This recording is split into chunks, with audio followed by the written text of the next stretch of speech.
Okay, let's unpack this.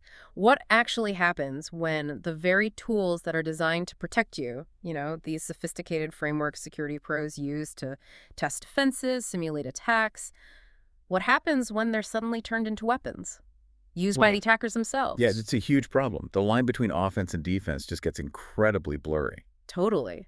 And how do you even begin to tell the difference? And maybe more importantly, what does this shift really mean for how we stay secure, especially in the cloud? That question, it's really at the heart of where the threat landscape is going. It forces us, to move beyond just identifying known bad tools. Right. We have to focus instead on the behaviors we're seeing and critically the underlying vulnerabilities that let these tools work in the first place, whether they're used for good or, well, not so good. Exactly. And that blurring line, that weaponization of legitimate security tools, that's precisely what we're going to dig into today. This is a deep dive all about a recent and very active campaign targeting Microsoft Entra ID accounts. What's fascinating and frankly pretty concerning is how this campaign directly uses a legitimate, publicly available security testing framework. It gives us a really stark look at where cloud security and specifically identity-based attacks are heading as we move, deeper into 2025. We've been looking at the analysis, the research on this activity, and it's just a prime example of how quickly threat actors can take a tool built for defense Yeah. and just adapt it, turn it into a highly effective offensive weapon, automating these really complex attack chains. So over the next little while, we're going to take you step by step through this specific campaign. We'll look at what it is, understand its scale, its impact across organizations. Then we'll kind of pull back the curtain on the tool they're using, the one designed for pen testers. TeamFiltration. Exactly. And we'll dig deep into the underlying vulnerabilities being exploited because that's really where the defense needs to focus, right? Especially around identity and those common configuration weaknesses. Yeah, the misconfigs. Always the misconfigs. Always. And finally, we'll equip you with the key defense strategies, the best practices that organizations absolutely need to prioritize right now, drawing insights from, the latest analysis. It touches on everything, really. Hmm. From your basic identity posture, how you set that up, to how you monitor your cloud environment. It underlines that seemingly minor misconfigurations can have just catastrophic consequences when they're automated by these powerful tools. It's such a critical topic for anyone managing cloud security. Mhm. And before we jump right in, we do want to take a moment to thank our sponsor. This deep dive is brought to you by Stonefly. They're a leader in enterprise storage, backup, and disaster recovery solutions. Uh-huh. Critical stuff. Absolutely. In a world where attackers are constantly looking to compromise your data, Stonefly offers secure ransomware-proof storage options, things like air-gapped and immutable storage. So if you're looking to fortify your data protection, make sure you can recover from any scenario. You should contact sales at stonefly.com to schedule a demo. Protecting your data is, well, it's the last line of defense, isn't it? Non-negotiable. It really is. All right, let's get right into the heart of it then. This specific activity campaign that's been making waves recently, it's tracked as UNK Sneaky Strike. What exactly is this campaign? When did people first start seeing it? Okay, so UNK Sneaky Strike, it's an active account takeover campaign, an ATO campaign. Threat researchers recently uncovered it when they noticed this distinct pattern of activity aimed at getting unauthorized access to cloud accounts. Okay. The campaign seems to have started showing up as early as December 2024. December 2024, so this is very, very recent. And what's the scale we're talking about? Is it widespread? Since it popped up in December, yeah, it's been quite aggressive. It's targeted a huge number of user accounts. The figure is over 80,000. 80,000, wow. Yeah, across hundreds of different organizations. And this isn't just like idle scanning or probing. The activity has unfortunately resulted in several documented cases of successful account takeover. Over 80,000 accounts targeted, hundreds of organizations, and confirmed successful takeovers. That's a significant operation. Did the activity stay consistent, or is there a spike? The analysis shows it was pretty concentrated. It actually peaked in January of 2025. January, okay. So while it started in December, the most intense phase seems to have been right at the beginning of this year, which, might suggest a focused, maybe even time-sensitive effort by the attackers. Okay, that brings us to the tool. You mentioned they're using a legitimate security framework. Which tool are we talking about, and what was it originally meant for? Right. The tool at the center of this UNK Sneaky Strike campaign is called TeamFiltration. TeamFiltration, okay. It's a specific penetration testing framework. It was designed for legitimate security assessments, risk evaluations of Microsoft 365 and Entra ID environments. So, built for defenders, but now being used by attackers, was this some kind of secret tool, or was it known? Oh, it's very publicly known. TeamFiltration was created by a threat researcher, actually, and openly released at DEF CON 30 back in 2022. DEF CON, okay. Yeah, building on some initial concepts from maybe January 2021, its whole purpose, as designed, is to automate the tactics, techniques, and procedures, the TTPs that you see in modern account, take over attack chains. The idea was to let defenders see how vulnerable their own systems are by running these realistic simulations. So it basically automates the bad guys' playbook, but for the good guys to use defensively. What are some of the specific capabilities TeamFiltration offers that make it so, well, attractive to attackers? Well, it's built to replicate the key steps an attacker would take. It automates account enumeration. Finding valid usernames. Exactly. Systematically identifying valid user accounts within a target organization, like, checking out a company directory online to see who actually works there, who has an account. Got it. Get the list of targets first. Precisely. Then it moves on to password spraying. Now, this is a well-known brute force technique, but like we were saying, it's different from traditional password guessing. Right. Instead of hitting one account over and over. Exactly. Instead of trying thousands of passwords against, say, your account until it locks, it tries a small list of common passwords, maybe the season and year, password 123, things like that, against thousands of different user accounts. Ah, okay. Spreading out the attempts to avoid those account lockout policies? Yeah. Much stealthier? That's the idea. Stealth and scale. The tool also helps with data exfiltration. So once access is gained, it can automate pulling out sensitive info, emails, files, documents, whatever looks valuable. Right. And critically, it includes features for establishing persistent access. One particularly nasty method involves a kind of backdooring through OneDrive. Backdooring via OneDrive, that sounds particularly sneaky. How does that even work? It basically leverages the cloud storage sync capability that everyone uses. Attackers can upload malicious files, maybe embedded with malware or macro payloads, to a compromised user's OneDrive. They might even replace existing legitimate files on the user's desktop that are synced with OneDrive. It's like a standard Word doc or an Excel sheet they use every day. Replace it with their malicious version. Oh, wow. So the next time the user clicks on what they think is their normal report or spreadsheet from their desktop, they inadvertently run the attacker's payload. That could reestablish access for the attacker or further compromise the machine. It's a really clever way to maintain a foothold that just looks like normal file activity. Using a fundamental cloud feature like file sync for persistence, that's a really powerful capability for attackers to have automated. So TeamFiltration packs these potent features that map directly to the attacker lifecycle. What kind of infrastructure are the UNK Sneaky Strike folks using to actually run this tool? The campaign heavily relies on the Microsoft Teams API for that initial user enumeration step. Using Teams itself to find accounts. Yeah, essentially using Teams to verify which accounts exist before they start the password spraying. The attacks themselves, those password spraying waves, they originate from Amazon Web Services AWS servers. AWS. So they're using legitimate cloud infrastructure providers to launch attacks from. Absolutely. And they're not just sticking to one server or one region. They're utilizing AWS infrastructure spread across various geographical regions. TeamFiltration is actually designed to support rotating through different AWS regions for the password spraying part. Okay. And UNK Sneaky Strike is doing exactly that. They systematically rotate their source IP locations across these different AWS regions during their attack waves. And do we know where most of this activity is coming from, geographically speaking? Yeah, based on the observed activity, the primary source regions, if you break it down by the number of distinct IPs seen initiating attacks, are the United States. That accounts for about 42% of the activity. Wow, nearly half from the U.S. Yeah, followed by Ireland at 11% and then Great Britain at 8%. So significant chunks from the U.S., Ireland, and the U.K. And this systematic geographic rotation across legitimate cloud infrastructure like AWS, that seems like another way to evade detection, right? It makes it harder to just block IPs. It really does. It makes it much harder for defenders to simply maintain a block list of known malicious IPs. If the attacks are coming from dynamic IPs within huge providers like AWS, those IPs are constantly changing, and they're also used by countless legitimate customers. Right, you can't just block whole AWS regions. Exactly, and this setup aligns perfectly with the tool's own requirements. TeamFiltration, in its standard setup, needs an AWS account to orchestrate the simulation. It also originally needed a sacrificial Office 365 user account with a valid license for the Teams API enumeration method. Although I think a OneDrive-based method was added later as an alternative.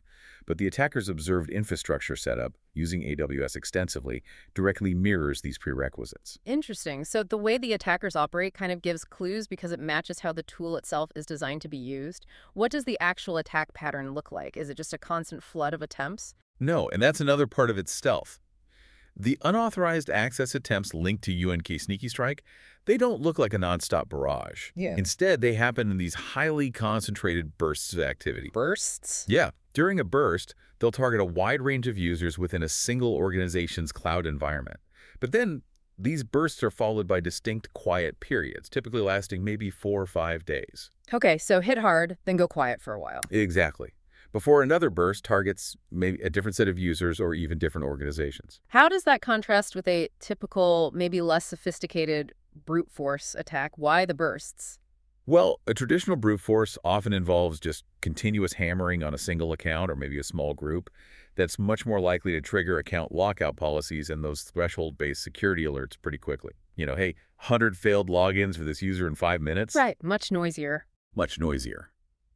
The burst nature of UNK Sneaky Strike, combined with that I-key rotation from AWS, makes it much harder for standard security monitoring, the kind that looks for sustained high-volume activity from a single source to catch. It lets them test a large number of credentials across many accounts in a short window, and then they just vanish before they easily trigger alarms. It looks less like a continuous assault and more like a series of rapid, intermittent probes. That makes perfect sense. Hit hard and fast, then lay low. And how do they decide who to target within an organization? Is it just random spraying, or is there some strategy? It seems quite strategic and actually adaptive. In smaller cloud tenants, where the total number of accounts is manageable, they seem to try and access all user accounts, just spray everyone. Okay. However, in larger tenants organizations with potentially tens or hundreds of thousands of users, they seem to focus only on a subset of users. Why the difference? Why not just spray everyone in large organizations too? Well, this adaptive behavior actually matches some of TeamFiltration's more advanced target acquisition and filtering features. The tool can be configured to focus on specific types of users or filter out accounts based on various criteria. So in these larger environments, the attackers are likely using these features to identify and target potentially higher value accounts. Like admins or execs? Yeah, perhaps accounts associated with specific roles, departments, maybe even naming conventions that suggest administrative or executive privileges. It just makes their efforts more efficient, focusing fire where it might yield better results faster. Okay, so it's not just automated volume. There's some automated intelligence in selecting targets too. This really highlights the challenge, doesn't it? If attackers are using a legitimate tool, setting up infrastructure that looks like a legitimate test, using a pattern that avoids basic detection, how do defenders possibly distinguish between a real malicious attack and, say, an authorized penetration test using the very same tool? That feels like the absolute core dilemma here. It is absolutely the core challenge. Telling the difference between malicious intrusion and a controlled security assessment using the same tool, it forces defenders to look beyond the tool itself. You have to focus on the subtle stuff, behavioral indicators, contextual clues that betray malicious intent versus authorized activity. It's kind of like telling the difference between someone practicing lockpicking on their own front door versus someone using those exact same skills on their neighbor's house. The tools are the same. The intent is different. So how did the threat researchers manage to untangle that for this UNK Sneaky Strike campaign? What were the specific, digital breadcrumbs that gave it away as malicious? There are several specific indicators that really pointed definitively to this activity being malicious, and also linked it back to TeamFiltration's known characteristics. One key finding was the presence of a very distinctive and actually rarely observed user agent string associated with the login attempts. A user agent string, like the little piece of text that identifies what browser or application is making the connection. Precisely. This particular string was linked to an outdated version of Microsoft Teams. Outdated Teams. Okay, that's weird. Exactly. Its appearance in the logs, right alongside suspicious login activity, was a major red flag. Why would a legitimate user, or even just a standard malicious script, be using an outdated specific Teams user agent?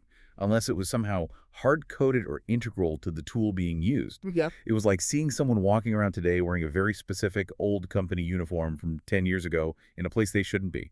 Just stands out. Okay, so an unusual, outdated digital identity tag was a big clue. What else did they find? Another really telling indicator was attempted access to a specific sign-in application, a particular Microsoft Oath client application ID. But these attempts were originating from devices that were technically incompatible with that application. Incompatible devices trying to access a specific app, that sounds wrong. Like trying to unlock a specific model of car with a key fob that's clearly meant for a completely different make and model. That's a great analogy. It strongly suggests user agent spoofing. The attackers were likely configuring their tool, TeamFiltration, to present the user agent string of that outdated Teams client, trying to blend in or look legitimate. But the actual underlying system, or script making the connection, wasn't a real Teams client. So when it tried to access certain applications that expected a real Teams client, this incompatibility error popped up in the logs. It's like wearing that old uniform, but then trying to use an access card that only works with modern uniforms. The disguise falls apart under closer inspection. Gotcha. So the combination of that specific, unusual user agent and the technical incompatibility when trying to access certain resources created a very strong signal. Were there other specific identifiers that linked it to TeamFiltration? Yes, and arguably the most direct link was a clear correlation between the observed account takeover attempts and a distinct specific list of Microsoft OAuth client application IDs. Application IDs, again, these seem really important in this context. They absolutely are. These IDs uniquely identify specific Microsoft applications or services. Researchers found that the list of application IDs being targeted by the UNK Sneaky Strike campaign matched almost exactly a list of IDs that were known to be pre-configured within TeamFiltration's logic and code. So the attackers were targeting precisely the same applications that the tool was designed to interact with for its testing functions. Yes. And the reason targeting these specific applications is so significant goes back to their unique properties. These particular application IDs belong to a group of Microsoft OAuth client apps that can obtain special, very powerful tokens from Entra ID, specifically what researchers have termed family refresh tokens. Family refresh tokens. Okay, that definitely sounds like something attackers would be interested in. What makes them so powerful or special? Well, these tokens, which are notably not fully documented by Microsoft in the same way standard tokens are. Uh-oh. Undocumented usually means interesting. Right. They are particularly valuable to attackers. They don't just grant access to the single application for which they were initially obtained. Instead, a single family refresh token can potentially be exchanged for valid bearer tokens for any other application within a defined family of client IDs. Wait, any application in the whole family. So if they get one token for, say, Teams, they could potentially then get tokens for Outlook, OneDrive, SharePoint, maybe other things linked in that same family. That's exactly the implication based on the research. It enables significant lateral movement opportunities across different Microsoft services, all stemming from that initial token compromise. This capability is actually kind of contrary to the standard principles of OAuth 2.0, which usually aims for tokens to be narrowly scoped to a specific client and resource. So this family concept makes these FRTs an incredibly attractive target for attackers looking for broad access after getting that first foothold. Wow. That's a powerful concept, a single token acting like a skeleton key for a whole suite of related applications. And you mentioned the list of targeted IDs used by the attackers had some specific quirks or errors. Yes, exactly. The list of client IDs found being used in TeamFiltration by UNK Sneaky Strike appears to be maybe a partial or perhaps an outdated version of a list that was detailed in some public research, like the SecureWorks family of client IDs research. The clear parallels between the list the attackers were targeting and this external research provided another really strong link back to the tool's specific logic. Furthermore, there were even specific configuration errors observed in how the attackers deployed it. Some of the IDs they were trying to use, which they might have labeled as targeting Outlook and OneNote in their setup, were actually incorrect IDs. They actually mapped internally to Microsoft Office and OneDrive Sync Engine, which were already listed correctly elsewhere in their configuration. These kinds of minor misconfigurations by the attacker, likely from using the tool imperfectly or using an older config file, serve as really distinct fingerprints for defenders to spot. That's fascinating. So the unique user agent, the device incompatibility pointing to spoofing, and the direct targeting of this specific, slightly flawed list of application IDs known to grant these powerful family refresh tokens, that combination was the undeniable evidence linking the malicious activity back to team filtration. Exactly. It wasn't just that the tool could be used maliciously. It was the specific way it was configured and deployed, and the resulting anomalous behavior and exact targets that really gave it away as malicious activity rather than, say, a legitimate controlled penetration test. And just to reiterate the general difference then, how do security teams typically tell the difference between malicious use and a legitimate pen test when the same tools are involved, assuming the testers are good and don't make those mistakes? Right. Well, legitimate controlled security assessments, they're typically conducted under very specific agreed-upon terms. There's a defined scope, a particular organization, maybe a certain set of systems or users, there's a specified time frame, and usually there's prior notification or at least coordination with the security team, the blue team. Right, someone knows it's happening. Exactly. Malicious activity, like UNK Sneaky Strike, operates across multiple, unrelated organizations or tenants, often simultaneously. It follows a much broader, often more indiscriminate targeting pattern. Even if they filter slightly in larger tenants, the overall approach is wider. And of course, it occurs completely without authorization or coordination. The sheer volume and breadth of targets, hundreds of organizations hit within a relatively short period, that's a very strong indicator of malicious intent versus a series of isolated authorized tests. Okay, so context, scale, authorization, and maybe those subtle technical fingerprints are the key differentiators. This whole situation, though, with team filtration being weaponized like this, it really just highlights a much larger trend we've been seeing in cybersecurity for a while now. Oh, absolutely. Team filtration is just, the latest example in a long line. It's part of this significant trend, the weaponization of legitimate penetration testing and red teaming tools. We've seen this play out with tools like Cobalt Strike and Metasploit for years now. Yeah, Cobalt Strike especially seems to pop up everywhere. Exactly. These tools were designed for defenders to simulate attacks, test defenses, train teams, but now they are incredibly widely used by threat actors in real-world campaigns, including some of the most destructive ransomware attacks we see. Cobalt Strike, Metasploit, these are like foundational tools in the security world. Why are attackers so eager to use these tools instead of just building their own custom malware or scripts from scratch? What's the advantage for them? There are several huge advantages, honestly. So it's a very rational choice from an attacker's perspective. First and foremost is cost and availability.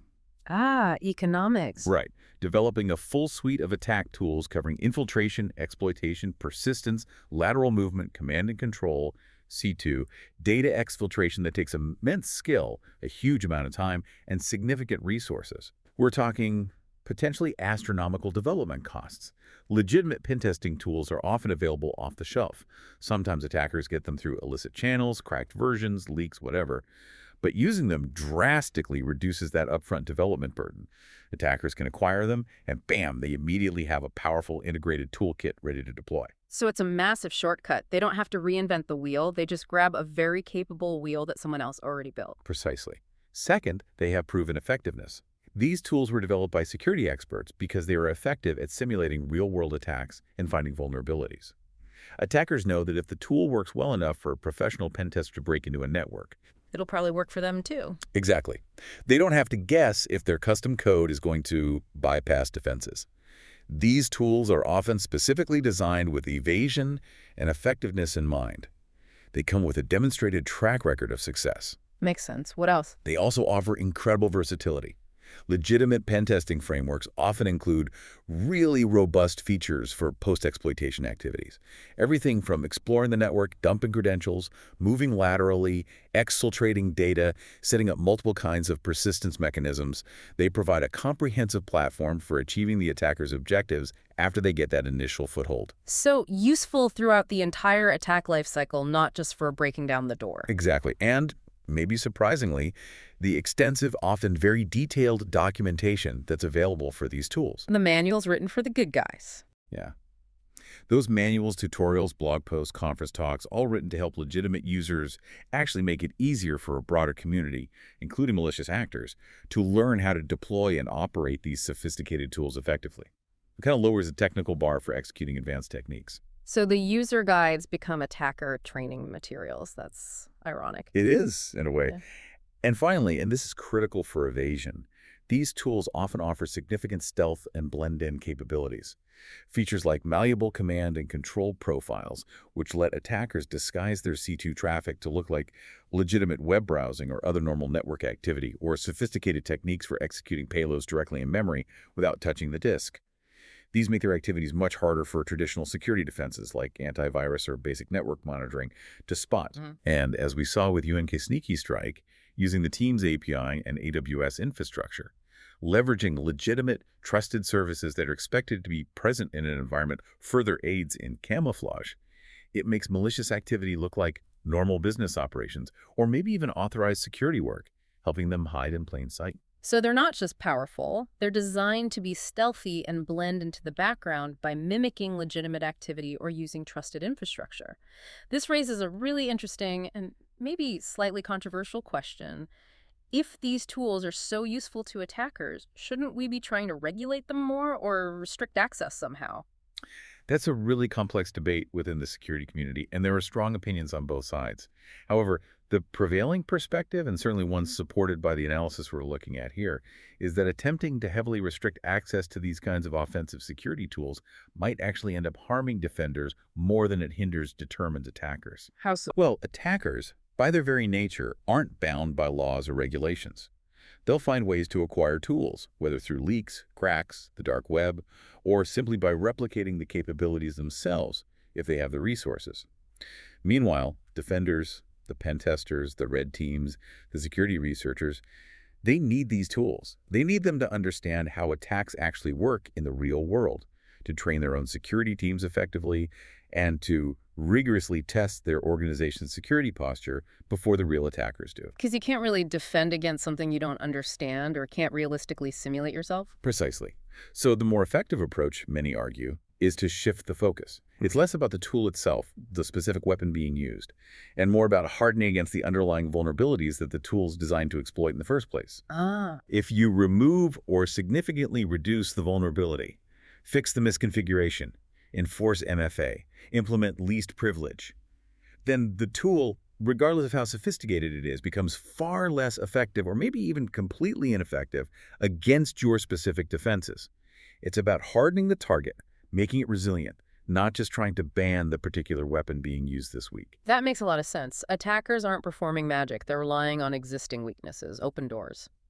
So, drilling down on that, what are the critical targets and fundamental vulnerabilities that tools like TeamFiltration are built to exploit, particularly in modern cloud environments like Microsoft Entra ID? Okay, without a doubt, one of the absolute most critical targets, often referred to now as the new perimeter in the cloud, is identity. Identity is the perimeter. We hear that a lot. And it's true. This covers everything. User accounts, passwords, session tokens, access privileges, service principals, all of it. As organizations migrate more and more to the cloud, identity really becomes the primary control plane. Compromising an identity can grant an attacker access to vast amounts of data and resources, often completely bypassing traditional network defenses like firewalls. Recent industry reports are absolutely unequivocal on this. Identity is now considered the #1 security risk in cloud environments, period. Wow. #1, and the stats back that up. They really do. Some reports indicate that a staggering 99%, basically all organizations that have experienced cloud breaches, attribute insecure identities as a primary contributing factor. 99%. That number alone just highlights the urgency, doesn't it? Focus on identity security. Absolutely. It has to be priority one. So how does UNK Sneaky Strike, using TeamFiltration, capitalize specifically on this identity focus? Well, as we discussed, they heavily rely on password spraying. Now, while it might seem like a simple technique, it's incredibly effective precisely because it preys on those fundamental weaknesses. Users choosing weak or common passwords, organizations may be lacking robust password policies or complexity requirements, and critically, the absence of ubiquitous multi-factor authentication, MFA. Right, the MFA gap. Exactly. By spreading those login attempts across many accounts with just a few common passwords, they avoid triggering instant lockouts on any single account. They can patiently probe until they find that one account maybe it belongs to a contractor, maybe a legacy account, maybe just someone who hasn't enabled MFA yet, that has a weak password and no MFA enforcement. That one successful login then provides the initial foothold they need. So password spraying works because of essentially predictable human behavior around passwords and basic security hygiene gaps like missing MFA. But once they get past the password, once they authenticate successfully, what are they really after inside Entra ID? Is it just about running commands as that user? Getting authenticated is just the first step. Once they're in, even with just a valid password, their immediate goal is often to gain access to and exploit tokens within Entra ID. In cloud environments like Azure AD or Entra ID, tokens are the real currency of access. After you authenticate, it's the tokens you're issued that actually grant you access to specific resources and applications. Okay, so the token is the key after you unlock the door with the password. Exactly.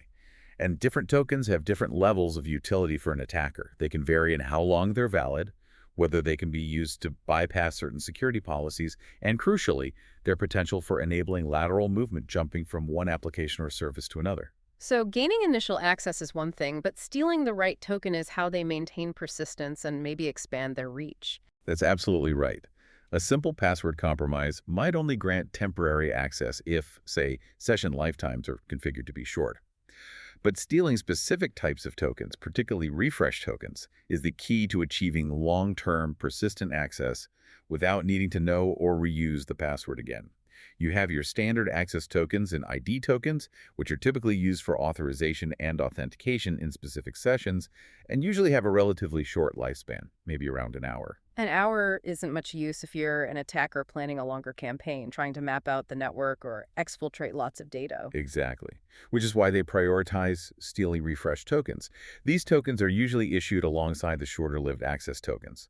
Their purpose is to be redeemed for new access tokens when the old ones expire, without forcing the user to re-authenticate constantly. And critically, refresh tokens typically have a much longer lifetime, commonly around 90 days by default in many configurations. Oh. Yeah. So stealing a refresh token allows an attacker to potentially maintain access for that entire duration, quietly renewing their access tokens periodically in the background. It effectively provides a persistent backdoor into the user's session and resources. Okay, so refresh tokens are kind of the gold standard for persistence because they last for potentially months and keep generating fresh access tokens. But you mentioned earlier there are even more valuable or specialized types of refresh tokens that attackers like UNK Sneaky Strike might target. Yes, there are a couple that are particularly attractive due to their unique properties. Yeah.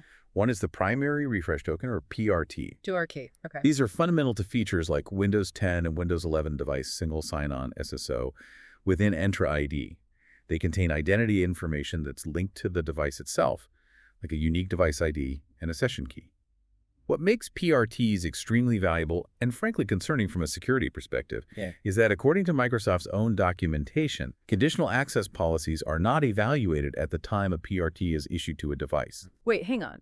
Conditional access policies, the rules that say you need MFA from this location or your device must be compliant, those aren't checked when a PRT is first created for a device. That sounds like a pretty significant potential blind spot. It is. It's a crucial point. Yeah. This means that if an attacker can manage to compromise a system and steal an existing valid PRT from it, they can potentially redeem that PRT later to obtain new access and refresh tokens without necessarily triggering the full set of conditional access policies that would normally apply to a fresh interactive login session. How does that work? Well, research and testing have shown that this can allow attackers to bypass certain conditional access policies, particularly those related to device state, like requiring a managed or compliant device, or even geolocation restrictions, when they use the stolen PRT to get new tokens.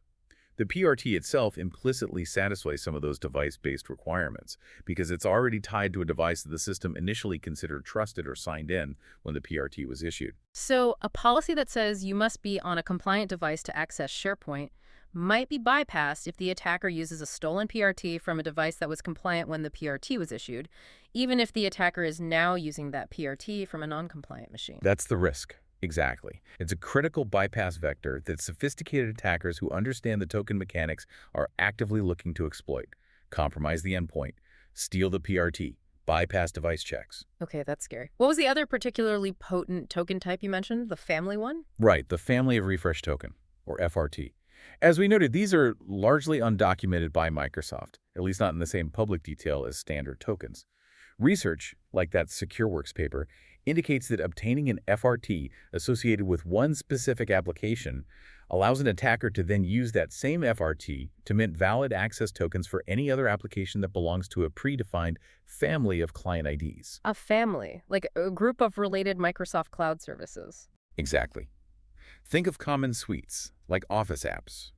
This capability means an attacker, by compromising access to just one application within that designated family, like Teams, which TeamFiltration specifically targeted, could potentially pivot and gain access to others in the same family, maybe Outlook, OneDrive, SharePoint, and more simply by using that single FRT to request tokens for those other services. That seems to completely break the standard OAuth model, where a token should only be good for the specific thing you asked for, right? It does seem to contradict the principle of least privilege and narrow scoping that OAuth 2.0 generally aims for. It essentially creates a built-in lateral movement pathway within the Entra ID token ecosystem itself, which attackers who target these specific FRT issuing applications can leverage very effectively. So TeamFiltration isn't just spraying passwords hoping for a hit. It's automated to specifically target applications that are known to yield these incredibly powerful, potentially policy-bypassing PRTs or these lateral movement-enabling FRTs. That's a significant escalation from just basic credential theft. It really highlights that attackers are moving beyond just brute-forcing authentication. They're digging deep into the session management and authorization layer. They understand the intricacies of the token model and are actively targeting its potential weaknesses and undocumented features. Okay, so beyond identity and these powerful, tricky tokens, what's the other massive, pervasive vulnerability that attackers are exploiting seemingly everywhere across the cloud landscape? You mentioned it earlier. The single biggest enabler for cloud breaches, the one consistently cited in almost every report you read, is misconfiguration. Misconfiguration, just setting things up wrong. Essentially, yes. This isn't usually about exploiting zero-day software vulnerabilities in the cloud platform itself. It's about security settings being configured incorrectly, permissions being granted far too broadly, essential logging being disabled, built-in security features being overlooked or switched off, or just that gradual decay into what's called configuration drift over time, where settings slowly deviate from secure baselines without anyone noticing. And misconfiguration is really a bigger cause of breaches than actual code flaws in the cloud services themselves. In terms of frequency and impact, absolutely. The statistics are pretty stark. Reports consistently show figures like 82% of enterprises have experienced a security incident specifically due to cloud misconfiguration issues. And another study found a staggering 81% suffered a cloud-related breach within an 18-month period, primarily because of these kinds of issues. That's just huge. 82%. And is misconfiguration usually a technical mistake in the platform or something else? While the outcome is technical, the root cause is overwhelmingly human error. Studies indicate that around 82%, again, that same high figure of cloud misconfigurations, stem from mistakes made by people during the setup process, during updates, or when making changes. It's not typically inherent bugs in the cloud software itself. So simple mistakes. Often, yes. Things like accidentally leaving a storage bucket, like an S3 bucket or Azure Blob Storage, open to the public internet, granting contributor or even owner privileges to users or service accounts that only needed reader access. Failing to enable detailed logging that would be crucial for detecting an attack later. Or misconfiguring conditional access policies with overlooked exceptions, maybe allowing legacy authentication for certain apps, which TeamFiltration could then target with password spraying.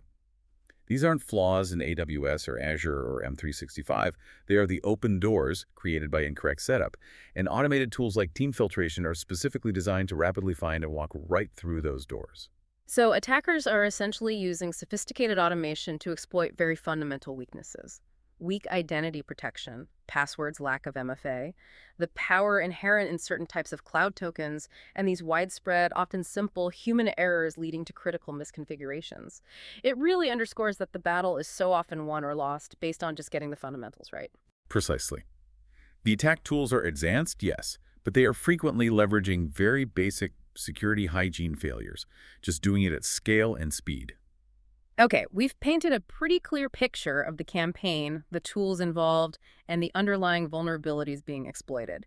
Now, let's flip the script. Let's talk about defense. What capabilities does Microsoft offer within their, well, pretty extensive cloud security stack to actually combat these evolving threats and this pervasive problem of misconfigurations? Right. Microsoft has definitely invested heavily in building out a comprehensive cloud security stack. It often involves integrating various tools together to provide a more unified defense posture, moving towards that XDR extended detection and response model. A really key component here is Microsoft Defender. Defender, most people think of that as their traditional endpoint antivirus, right? It's evolved way beyond that now. Defender is now more of an umbrella brand for a suite of security products. It's a central part of their XDR platform, designed to unify security visibility and control across endpoints, email, identities, cloud applications, a whole lot. Okay, so how does it help against something like UNK Sneaky Strike? We have components like Microsoft Defender for Office 365. This provides advanced protection against email threats, including the sophisticated phishing attacks that are often the initial vector for stealing the credentials that campaigns like UNK Sneaky Strike then use for password spraying or enumeration. Then there's Microsoft Defender for Endpoint, which still protects traditional endpoints, laptops, servers, but also cloud workloads. It's crucial for defending against malware payloads that could be delivered through those persistence methods we talked about, like the OneDrive backdooring technique. So Defender helps reduce the initial attack surface at those common entry points, email and endpoints. Got it. Covering the primary ways in, what about the identity layer itself, that new perimeter? That's where Microsoft Entra, which is the new name for what used to be Azure Active Directory plus other identity services, is absolutely foundational. This is the core platform where you implement robust identity security controls. Features like conditional access policies are paramount here. We talked about attackers bypassing those. Yes, but well-configured CA policies are still hugely powerful. They let you enforce specific security requirements based on the context of each login attempt, who is logging in, from what location, using what kind of device, is it compliant, is it managed, what application they're trying to access. You can build really granular rules. Okay. Then you have things like risk-based adaptive authentication and Entra ID protection. These use Microsoft's vast security intelligence graph, powered by AI and machine learning, to analyze trillions of login signals in real time. They're designed to spot anomalous behavior characteristic of attacks like password spraying, logins from weird locations, impossible travel scenarios, attempts using known leaked credentials, and can automatically trigger protective actions. Like what? Like automatically requiring the user to perform MFA, even if they weren't initially prompted, or forcing a password reset, or, in high-risk situations, blocking the login attempt entirely. So Entra can use its AI brain to spot those patterns we discussed, like the dispersed spraying from rotating IPs, and react automatically. Exactly. It's looking for those subtle anomalies across the massive data set of logins happening globally. Entra also strongly supports adopting passwordless authentication methods, things like FIDO2 security keys, Windows Hello, the Authenticator app, which aim to eliminate the primary target, the password itself, altogether. Get rid of the password, get rid of password spraying. That's the goal. And for managing permissions after authentication, Entra includes features like Entra Permissions Management, formerly CloudKnox, which gives you visibility and control over entitlements not just in Azure, but across other clouds like AWS and GCP. And Privileged Identity Management, PIM, allows for just-in-time JIT elevation of administrative privileges. JIT, okay. So you only get admin rights when you need them. Exactly. It enforces the principle of least privilege by ensuring that accounts don't have standing administrative access all the time. They have to request elevation for a specific task for a limited time, often requiring approval and strong authentication. This drastically reduces the attack surface if a privileged account is compromised, because it likely won't have those high-level permissions active at that moment. That directly counters attackers exploiting those standing overly broad privileges. Okay, so we have Defender for endpoints mail, Entra for identity access. How do you get the overall picture? How do you connect the dots across all these different layers and data sources? For that central visibility and correlation, you need Microsoft Sentinel. This is Microsoft's cloud-native security information and event management SIEM platform, and it also incorporates security orchestration, automation, and response SOR capabilities. SOM and SOAR, the big picture and the automated response. Right. Sentinel is designed to be the central aggregation point for security logs and telemetry from all your sources. Not just the Microsoft environment, although it integrates deeply with Entra, Defender, Microsoft 365, Azure Activity Logs, but also your other cloud providers. It has connectors for AWS, GCP, your on-premises infrastructure, firewalls, servers via agents, really anything that generates security-relevant logs. So it's like the central brain pulling in alerts and logs from everywhere. Precisely. And it doesn't just collect the data. It uses powerful analytics, including built-in AI and machine learning models, to correlate events across that massive data set. It looks for patterns and anomalies that might indicate a sophisticated multi-stage attack that individual point solutions might miss. It's essential for detecting things like that dispersed password spraying coming from rotating AWS IPs, or spotting the anomalous token usage patterns that might indicate a compromised PRT or FRT is being abused. And it works hand in hand with Defender and Entra signals. Absolutely. It ingests those rich alerts and risk scores from Defender for Endpoint, Defender for Identity, Entra ID protection, and others. Then, Sentinel's SOR capabilities allow you to define automated response playbooks. These are workflows that get triggered automatically when a specific threat or incident is detected. Like what kind of automated actions? Things like, if Sentinel detects high-confidence password spraying targeting an account, automatically trigger an Entra ID protection policy to disable that account pending investigation. Or, if Defender for Endpoint flags a machine with suspicious activity consistent with ransomware, automatically trigger a playbook to isolate that machine from the network using Defender's capabilities. Or maybe block the source IP addresses seen in the attack at the firewall. It's about enabling unified visibility, advanced threat detection through correlation, and crucially rapid automated response at scale. Okay, so Sentinel helps connect the clues from different systems and then react much faster than humans could manually. Finally, what about protecting the actual data itself? If an attacker does get in, how do you stop them from stealing sensitive information or encrypting it for ransom? That's where Microsoft Purview, which is Microsoft's suite focused on data governance, risk, and compliance, becomes critical. Purview provides capabilities specifically aimed at understanding, managing, and protecting your sensitive data. How does it do that? It includes features like Purview Information Protection, which used to be Azure Information Protection, or MIP. This allows you to classify and label your sensitive data like confidential, internal use only, based on its content. Once data is labeled, protection policies, like encryption or access restrictions, can travel with the data wherever it goes. So the protection stays with the file, even if it's emailed or copied? Exactly. Purview also has data loss prevention, DLP features. These can monitor and prevent sensitive information, identified by those labels or by patterns like credit card numbers, from being inappropriately shared or exfiltrated across various channels. Exchange online emails, SharePoint sites, OneDrive, Teams chats, even endpoints. And there's also insider risk management, which uses machine learning to identify potentially risky user behaviors that might indicate someone, either a malicious insider or an attacker using compromised credentials, is trying to gather and steal data before leaving the company or launching a bigger attack. So Purview adds those crucial layers of protection directly around the sensitive information itself, making it harder to access or steal even if an attacker manages to compromise an account or system. Correct. It acts as a vital line of defense for the assets attackers are ultimately trying to compromise or hold hostage your valuable data.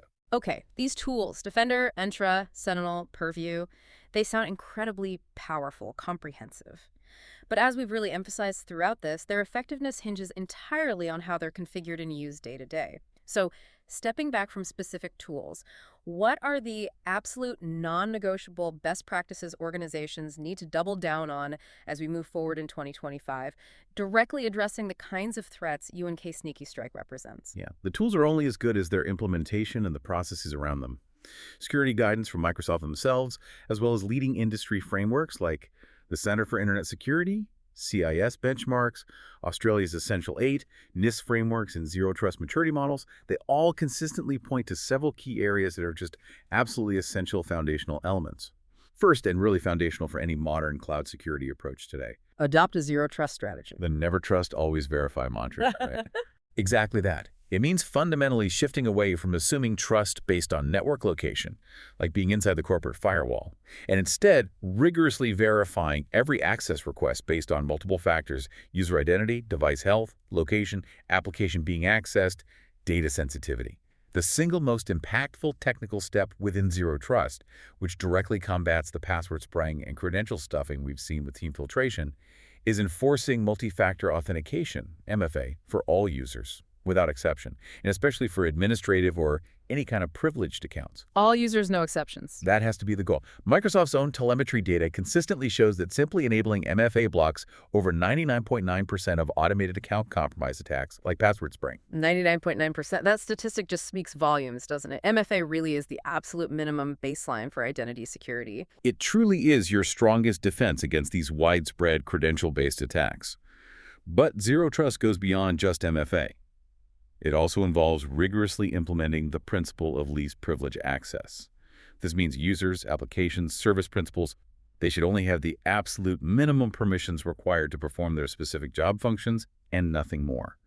And complementing that is using just-in-time JIT elevation through tools like Entra ID to minimize standing administrative access, reduce the time window where high privileges are active. So even if an attacker manages to steal credentials, or maybe even a basic token, they hit a wall because the compromised account simply doesn't have the necessary permissions to do significant damage unless they can also satisfy the stringent MFA and JIT requirements needed to elevate privileges for that specific action. Precisely. It contains the blast radius. The next critical area, building on Zero Trust, is to harden identity and access management even further within Entra ID. This includes actively hunting down and disabling risky legacy authentication protocols, things like SMTP A-Youth, IMAP, POP3, and Exchange Online, which are often targeted by password spraying because they don't natively support modern MFA methods. Get rid of the old insecure ways of logging in. Absolutely. It also means fully leveraging Entra ID Protection's risk-based policies for automated remediation. Don't just detect risk, act on it. Configure policies to automatically force a complex password reset and MFA re-registration for users who are flagged with suspicious sign-in activity. Proactive remediation. And what about keeping the user list itself clean? Also essential hygiene.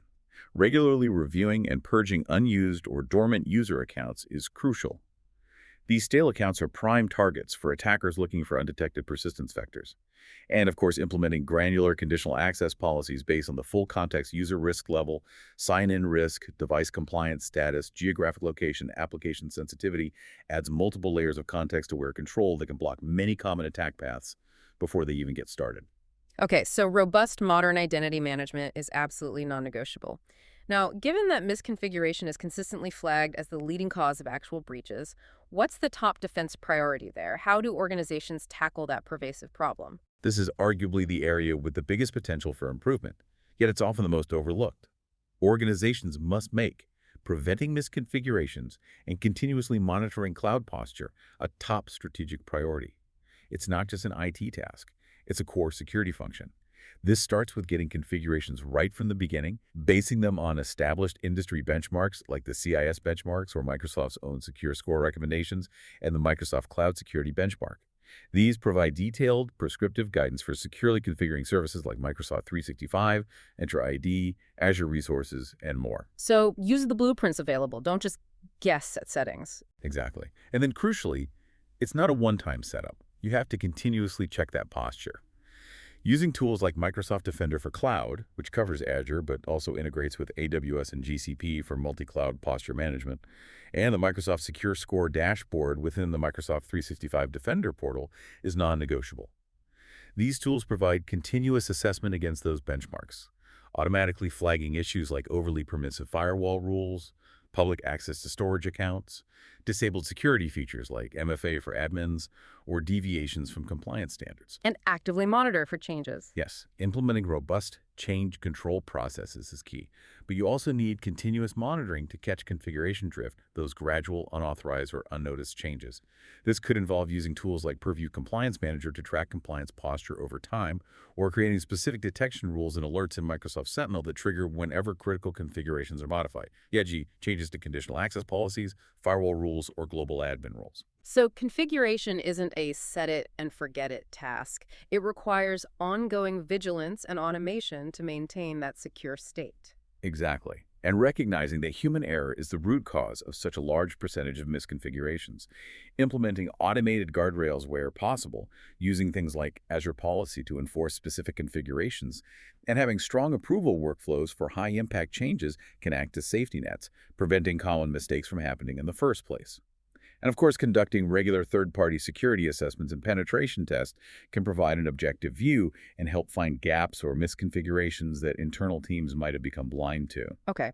Aligning with established security frameworks like CIS or NIST seems like a really systematic way to try and tackle all these different areas, identity, configuration, monitoring it comprehensively. It absolutely is.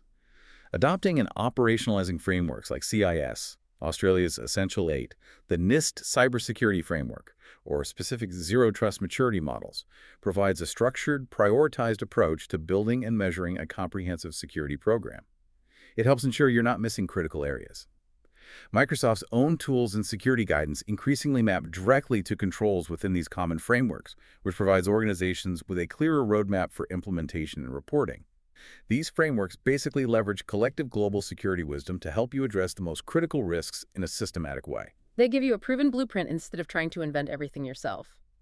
And finally, given the potential for data exfiltration, like we saw TeamFiltration can facilitate, and the ever-present threat of ransomware, which often leverages persistence techniques like that OneDrive, backdooring, data protection, and recovery capabilities, must be front and center in any strategy. Absolutely critical. You have to address ransomware and data protection head-on.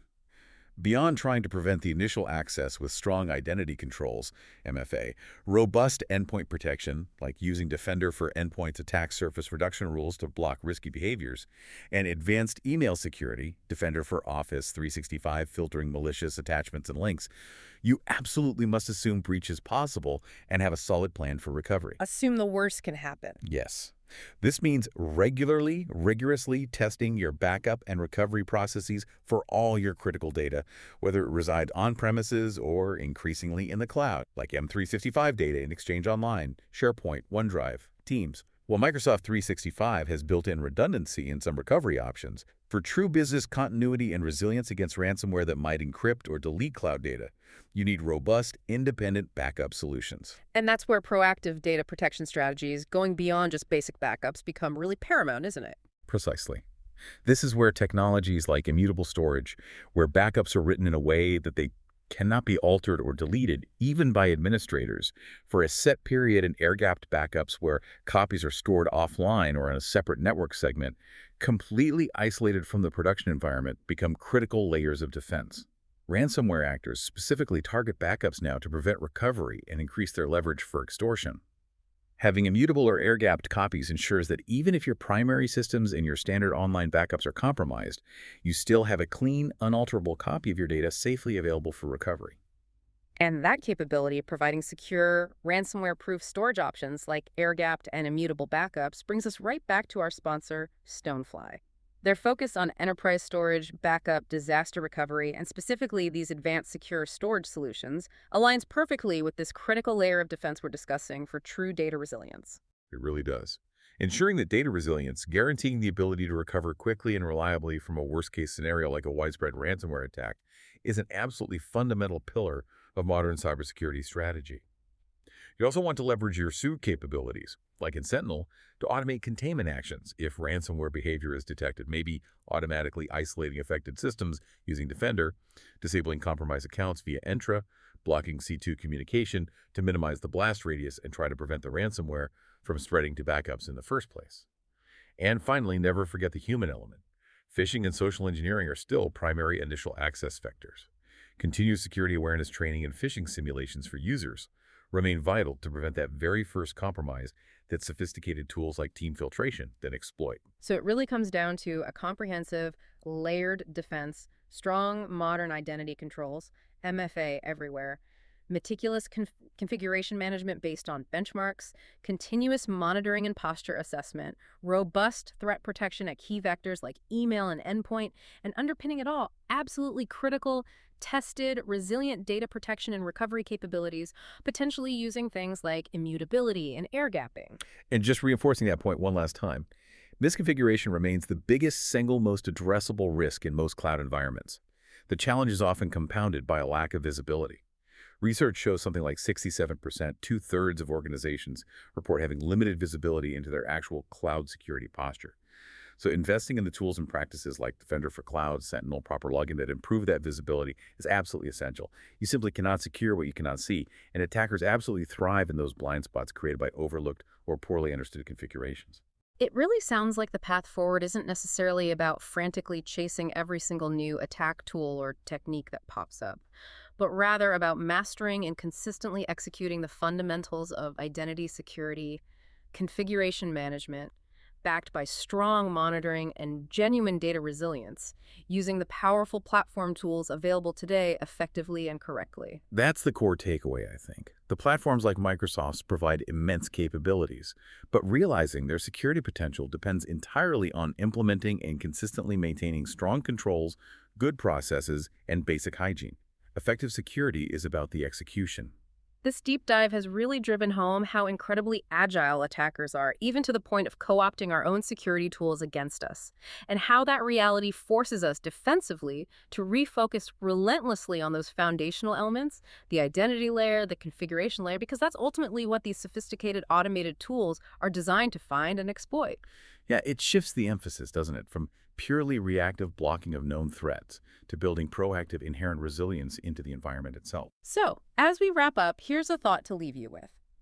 As the tools used by both attackers and defenders continue to evolve, and sometimes even overlap in these surprising ways like we saw with TeamFiltration, how does this fundamentally change our approach to cybersecurity? Does it push us, maybe even force us, to move beyond just trying to block the latest threat and instead prioritize truly understanding and securing the underlying architecture, the core configurations, and the human factors that attackers consistently leverage regardless of the specific tool they use this week? It absolutely has to. It feels like a necessary maturation of the cybersecurity discipline, recognizing that the most effective long-term defense isn't just about building higher walls around the perimeter, but about making the structure itself, the foundation, inherently strong and resilient, regardless of the specific tools an adversary might bring to bear. It's about securing that foundation from the inside out. That's a really powerful way to frame it. It's less about playing whack-a-mole with attack variants and much more about building a truly hardened, resilient digital environment based on sound principles. We want to thank our sponsor once more, Stonefly. They're leaders in enterprise storage backup, disaster recovery, AI storage, and cloud solutions. If you're looking to seriously fortify your data protection against today's sophisticated threats, and that absolutely includes ensuring you have secure, ransomware-proof options like air-gapped and immutable storage for reliable recovery when you need it most, you should contact them. Reach out to sales at stonefly.com to schedule a demo. Stay informed, everyone, and stay secure.